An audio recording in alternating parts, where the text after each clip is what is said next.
pessoal, professor Matheus aqui trazendo mais uma aulinha de história para nós, tá certo? Tema da aula de história de hoje são revoluções de 1830 e 1848, ou seja, estamos falando aí da frente B da aula 8, tá certo?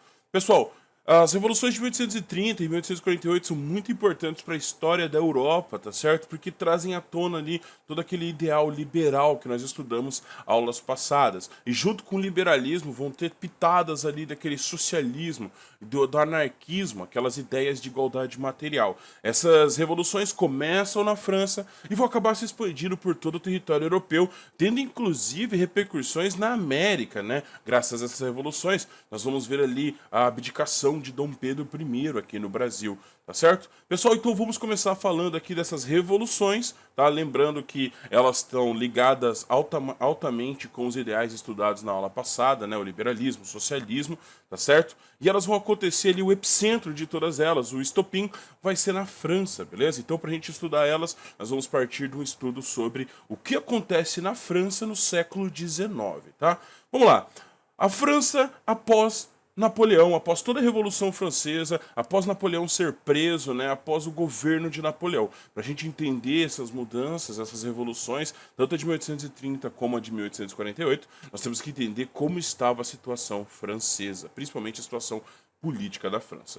Depois de Napoleão Bonaparte, a França enfrentava, sim, ainda problemas econômicos, tá certo? Mas nós vamos ver que no poder político vai ter a restauração dos Bourbons ali com o rei Luís. O rei Luís XVIII vai ser restaurado no poder, né? A gente falou disso na aula de Napoleão Bonaparte, beleza? O governo de Luís XVIII não vai ter lá grandes impactos até 11 de fevereiro de 1820, quando o seu sobrinho, né, o Duque de Berry, acaba sendo assassinado.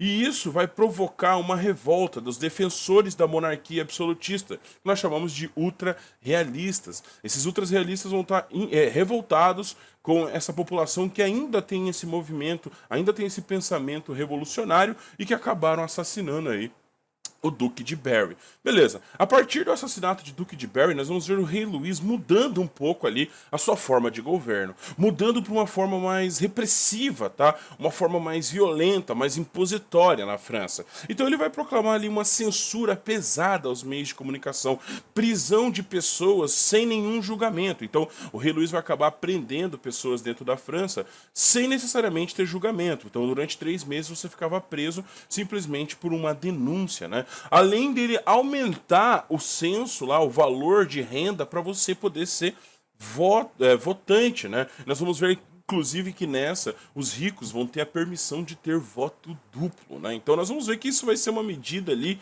altamente ali reacionária, tá? Uma medida ali bem conservadora, querendo voltar ali aos tempos onde o rei tinha um certo poder. Bom, nós vamos ver que em 1824 rei Luís XVIII morre, né? Já estávamos numa situação um pouco ali de repressão, digamos assim, e no seu poder vai entrar ali o seu irmão, que vai ser conhecido como Carlos X. Carlos X, por sua vez, ele é altamente contra-revolucionário, altamente reacionário e ele quer manter aquele poder absolutista que nós falamos ali há muito tempo atrás, né? Aquela monarquia absolutista de antes da Revolução Francesa. E nós vamos ver que Carlos X no poder, ele vai ter algumas medidas reacionárias, contra-revolucionárias, né? Querendo retornar a uma França antes da Revolução Francesa. Então nós vamos ver algumas medidas como, por exemplo, punir, tá, qualquer um de forma violenta que criticasse o clero, tá? Então ele vai basicamente defender o clero. Qualquer crítica contra o clero ali vai ser punida ali imediatamente da forma mais violenta. Outra coisa, ele vai querer indenizar os nobres que perderam terra ou dinheiro na Revolução de 1789. Então ele vai começar a distribuir indenizações aí para essa nobreza que acabou sendo lesada durante a Revolução Francesa. Nós vamos ver que isso vai acabar não agradando a população, obviamente, e vai acontecer o quê? A Revolução de 1830, uma revolução que permeia muito o pensamento liberal, tá? A burguesia, a alta burguesia, novamente ali se unindo com o povo para poder retirar do poder o Carlos X, né? O estopim de tudo isso vão ser as ordens de julho, aonde basicamente ele vai aumentar ali o valor do voto censitário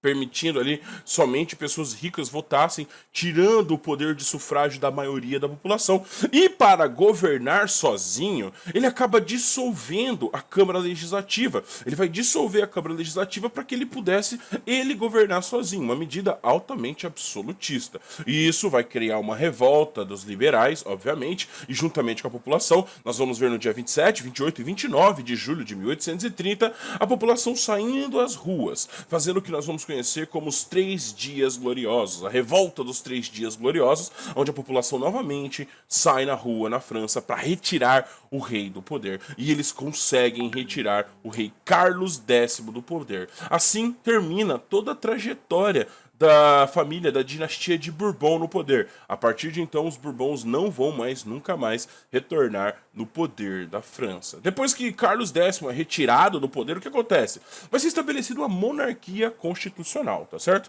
Ou seja, nós teremos um rei e o rei vai respeitar automaticamente a Constituição. O novo rei escolhido será o rei Luís Felipe de Orleans, o rei dos banqueiros, escolhido ali pelos burgueses e pela população no ano de 1830, tá? Então nós vamos ver que este cara, esse rei dos banqueiros, ele é altamente burguês, ele tem um ideal liberal ali muito forte, e nós vamos ver que é neste momento, em 1830, depois dessa revolução para estabelecer uma monarquia constitucional, nós vamos ver que o rei Luís Felipe ele vai ser o cara que vai trazer o crescimento econômico para a França, né? A França que não estava muito bem das pernas economicamente, nós vamos ver que rei Luís ele vai dar apoio, né? A burguesia vai começar a subir no poder, a subir a cargos, e com isso nós vamos ver o crescimento econômico da França, juntamente com o que nós vamos chamar de Revolução Industrial Francesa. A França vai finalmente realizar a sua Revolução Industrial e nós vamos ver um poder sendo concentrado na mão da burguesia industrial na França. Antigamente quem comandava era a burguesia financeira, aqueles que eram donos de banco e etc. Agora, com essa Revolução Industrial Francesa, nós vamos ver que o crescimento das indústrias na França vai colocar poder na mão da burguesia industrial. Então o governo do rei Luís Felipe, ele é marcado pelo desenvolvimento industrial, pelo crescimento da economia e os liberais e pelo ideal liberalista no poder, no controle da França, tá? E essas são as revoluções de 1830, que essa revolução, esse negócio de tirar rei do poder, vai se espalhar por outros países da Europa e vai criar todo um conjunto de revolução, e é nessa que Dom Pedro acaba saindo, abdicando ao trono no Brasil. Pessoal, Revolução de 1848, a famosa Primavera dos Povos, tá certo? Primavera dos Povos ali, que vai também ter o começo dela na França, mas ela vai acabar se expandindo para vários outros países, como por exemplo, a Itália e a Alemanha vão começar a ter seus primeiros movimentos de unificação. A Itália e a Alemanha que eram divididas, eram territórios, eram reinos divididos, tá certo? E vão começar a nascer um sentimento de unificação nesses países, como também a gente vai ver na Bélgica, na Holanda, vários outros países da Europa também fazendo suas revoluções. E tudo começa graças à França, ao movimento que começa ali na França e vai acabar tomando os outros países da Europa. Qual que é a grande diferença da Revolução de 1848 para a Revolução de 1830, tá? Primeiramente, os ideais. Aqui nós vamos ver também os ideais socialistas aqui junto com os ideais liberalistas, tá? Nós vamos ver o liberalismo, o socialismo, o anarquismo, essas ideias que já estão circulando em toda a Europa ali, sendo unidas para causar revoluções. Então, determinados países vão ter ali pensamentos mais socialistas, em alguns mais liberalistas. Então, a Revolução de 1848 vai brigar pela autonomia de povos, povos que eram subjugados a outros, países que estavam sob comando de outros. Por isso que a gente chama, inclusive, de Primavera dos Povos. Como é que essa revolução, que vai ter cunho liberal, socialista, né, anarquista, como é que essas revoluções começam? Da onde elas vêm? Bom, primeiramente começa uma crise no setor agrícola em 1845 a 1846, que vai acabar pegando toda a Europa. Essa crise, principalmente na França. Essa crise vai fazer o quê? Baixas colheitas, pouca produção, logo elevação do preço do produto, tá certo? A comida vai estar muito cara. Nisso, obviamente, nós vamos ver que a população vai começar a perder o seu poder de compra. E isso vai ser maléfico para todos os setores. A população, que já vivia, a maioria dela, que já vivia numa situação situação aí deplorável daquela revolução industrial, daquela segunda revolução industrial, não tinha lá as melhores condições de vida, né? Como a gente já falou na nossa aula de revolução industrial, nós vamos ver que vai piorar a situação, já que ela não tem dinheiro o suficiente para comprar estes produtos que estão muito caros. Logo, se ela não tem dinheiro nem para se alimentar, eu não preciso nem dizer que ela também não vai ter dinheiro para comprar bens industrializados e manufaturados.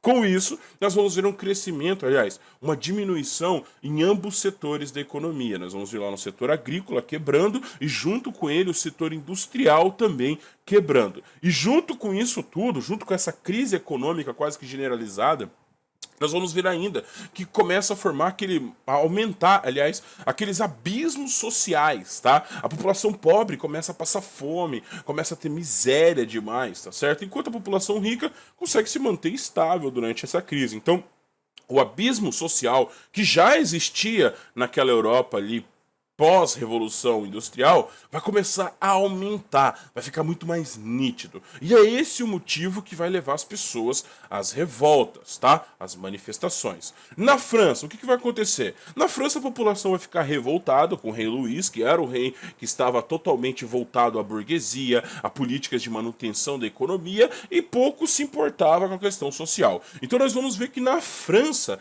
vai começar uma revolta que vai terminar com a abdicação e retirada do rei Luís do poder e sendo declarada a Segunda República Francesa. No ano de 1848 a 1852 é feita então a Segunda República Francesa, né, com a proteção ali da Guarda Nacional. A própria Guarda Nacional, que a gente falou que foi criada lá na época da Revolução Francesa, ela ainda existe aqui. E a Guarda Nacional vai criar um governo provisório, né? Até que se estabeleça uma Constituição republicana, uma Constituição da Segunda República Francesa, a Guarda Nacional vai entrar no poder para comandar a República, a Segunda República Francesa, num governo provisório. Nisso, a população, os operários, a classe baixa, com os ideais marxistas, com os ideais socialistas na cabeça, eles vão acabar fazendo muita pressão sobre esse governo provisório para que houvesse algum tipo de melhoria em suas condições. Nós vamos ver que o governo provisório vai acabar criando lá as oficinas nacionais, que basicamente eram oficinas que deveriam criar, aumentar ali os empregos ofertados para a população, ou seja, combater o desemprego. E nós vamos ver também criada a Comissão de Luxemburgo, que serviria para criar leis que diminuíssem esse abismo social entre operário e burguesia, entre classe alta e classe baixa, além de criar ali também leis trabalhistas ali, consolidar leis trabalhistas dentro do território francês. E isso tudo por causa da pressão dos operários. Os operários vão pressionar o governo provisório para que eles tomassem algumas medidas. E essas medidas vão ser criadas. Inclusive as oficinas nacionais ali vai ter um sucesso, né? Nós vamos ver ali mais de 30 mil operários sendo empregados pelas oficinas.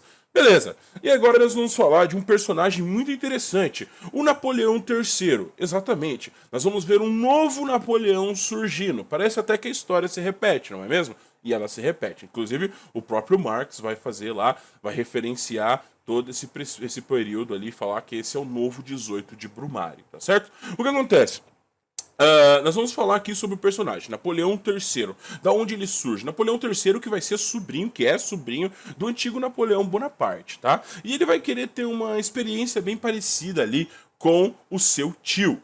Vamos lá. Tudo começa com a Assembleia Constituinte, né? A Assembleia Constituinte, para fazer uma Constituição para a nova República Francesa, nós vamos ver que vão ser eleitos alguns membros para poder criar essa Constituição. Bom, a maioria deles vão ser republicanos moderados, tá certo? Alguns monarquistas ali, nós podemos colocar esse grupo aí como bonapartistas, pessoas ali, os republicanos moderados e os monarquistas, eles queriam ali um governo muito semelhante ao governo de Bonaparte, de Napoleão Bonaparte, então por isso que a gente chama eles de bonapartistas, eles são partidários ali daquela monarquia de Bonaparte, aquele império do Napoleão Bonaparte. E alguns ali, a minoria, com certeza vai ter alguns ali nessa época socialistas, beleza? Nós vamos ver lá o Blanc que vai aparecer nesse momento também.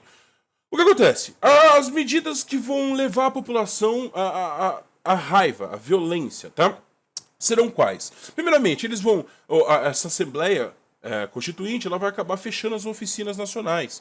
E depois elas fecham também a Comissão de Luxemburgo. Então, essas duas instituições que estavam fazendo um trabalho para auxiliar o operariado, para auxiliar o proletariado, nós vamos ver que elas vão ser extintas, né? E nisso vai causar, obviamente, uma revolta da população, nada satisfeita com esse tipo de política da Assembleia Nacional Constituinte. Vamos ter várias revoltas nessa época ali na França contra essas medidas, e essas revoltas vão ser duramente reprimidas pela própria Guarda Nacional. Em 1848 vai ser realizada a eleição para a presidência da República Francesa, e nós vamos ver que Napoleão terceiro, né, o sobrinho de Napoleão Bonaparte, o famoso Luiz Napoleão, vai ser eleito como presidente da França, tá? Ele vai se transformar então em presidente ali da França.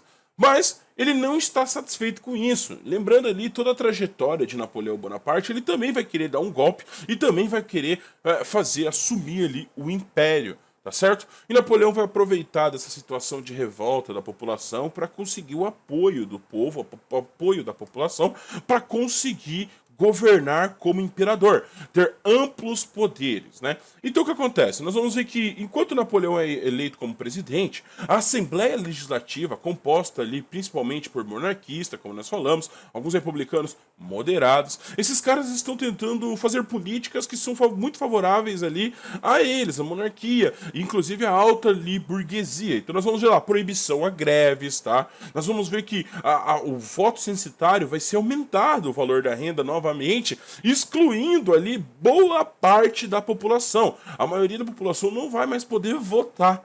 Beleza? Nisso, Napoleão III, né, quer dizer, Luiz Napoleão, o presidente, ele não estava gostando, né, dessa ideia, não estava gostando dessa situação e ele queria governar, inclusive, sozinho, né, ele queria ter amplos poderes. Ele começa a ter uma briga, uma divergência ali com a Assembleia. E nisso ele vai se aproveitar dessa situação para conseguir esses plenos poderes. Em 2 de dezembro de 1851, nós vamos ver que Luiz Napoleão dissolve a Assembleia Legislativa e vai declarar sufrágio universal, ou seja, não vamos ter mais o voto censitário, agora todos poderão votar. Isso tudo é para armar toda uma situação para que ele pudesse entrar no poder. Por quê?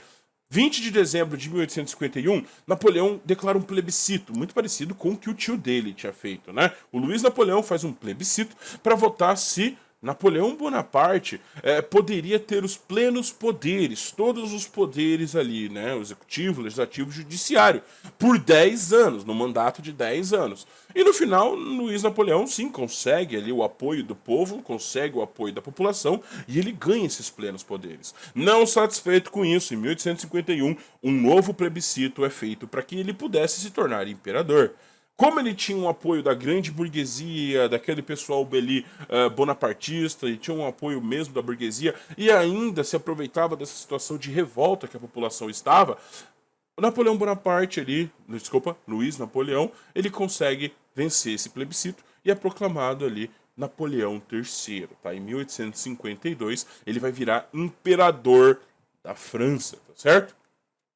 O governo de Napoleão III, o governo de Luiz Napoleão, agora que se tornou imperador. Na política interna, nós vamos ver que bem parecido com o próprio Napoleão Bonaparte. Autoritarismo, censura, imposição de censura. Ele vai aproveitar esse enriquecimento que a França vai ter ali, esse dinheiro, esse apoio da burguesia, para fazer grandes e gigantescos monumentos e obras públicas em Paris, tá certo? Mas o que nós temos que ter em mente é que era um governo autoritarista, um governo cheio de censura. Na política externa, a política externa é mais importante aqui dele, por quê? Porque ele vai enfrentar vários problemas, inclusive, ele vai ser apoiado ali pelos austríacos, ele vai se envolver em tretas no México, tá certo? Ele vai ter um apoiador que ele vai colocar ali no Império do México na época, inclusive, mas principalmente ele vai enfrentar várias revoltas da Itália e da Alemanha, porque é nesse período que está rolando a unificação da Itália e a unificação da Alemanha. E a Itália e a Alemanha, eles tinham territórios, tá? Existiam territórios que eram da França dentro desses territórios deles, né? Então, dentro da Alemanha, tinha territórios franceses que os alemães estão reclamando para eles, estão pedindo para eles. Dentro da Itália, também tinham territórios franceses que os italianos estão reclamando para o seu mandato, para si, certo? Então nós vamos ver que Luiz Napoleão ele vai acabar enfrentando tanto a Itália como a Alemanha, no meio dessa unificação desses dois grandes impérios, que a gente vai falar mais pra frente, tá? Então nós vamos ver aí que ele acaba enfrentando isso, e isso vai ser inclusive o declínio do seu governo, a derrocada do seu governo. Por quê? Porque a Prússia era o reino que estava puxando a unificação da Alemanha. Eram os prussianos que queriam unir todos os reinos alemães e criar um país chamado de Alemanha. Nisso, obviamente, Napoleão Bonaparte, né, o Napoleão III, ele fica contra essa unificação. No final, nós vamos ver estourando a Guerra Franco-Prussiana, em 1860, aonde acaba com a derrota de Napoleão III e a derrota dos franceses pros prussianos. No final, a gente vai falar mais sobre isso nas próximas aulas, nós vamos ver que os prussianos invadem a França, e lá dentro da França, eles prendem Napoleão Bonaparte, né, Napoleão III, desculpa, Luiz Napoleão, eles vão aprisionar Luiz Napoleão e vão assinar ali o acordo declarando a Alemanha um país unificado, tá certo? E assim, nós vamos ver que vai ser proclamado no meio dessa muvuca toda, da França sendo invadida, do rei Luiz Napoleão, Napoleão III sendo preso, nós vamos ver que no meio dessa loucura toda vai ser proclamada uma república na França. Aliás, duas repúblicas, tá? Porque nós vamos ver uma república sendo proclamada pelos burgueses, né? Um governo burguês, né? Que vai estar em Versalhes, a República de Versalhes. E do outro, a Guarda Nacional, juntamente com operários, vão fazer a famosa Comuna de Paris, que é um governo socialista liderado por operários em Paris. Tá certo? Então, depois da prisão de Napoleão III, nós vamos ver a famosa Comuna de Paris, um governo ali socialista, ou a tentativa de um governo socialista, que vai trazer leis trabalhistas, nós vamos ver lá a autogestão das indústrias dentro de Paris, nós vamos ver ali que vai ter um problema bem sério, porque o movimento não era centralizado, e vai ter muita discussão em torno disso. No final, a Comuna de Paris acaba sendo atacada pelo governo francês, pelo governo burguês da França, juntamente com o apoio aí da Alemanha, terminando assim a famosa Comuna de Paris, tá? Então, basicamente, é isso. O 1830, uma revolta liberal, que derruba o rei e coloca outro, e 1848, uma revolta também liberal, mas com pensamentos socialistas ali, que vão acabar derrubando o rei, proclamando uma república e depois colocando Napoleão III no governo da França. Claro que, nós vamos falar mais pra frente, essas revoltas não terão só efeito dentro da França, terão efeitos em todos os países da Europa, tá? Inclusive nós falamos ali, que nós vimos, tá, na Primavera dos Povos, lá em 1848, as tentativas de unificação, as primeiras tentativas de unificação, tanto da Itália como da Alemanha. Pessoal, fantástico? Abraço, beijos.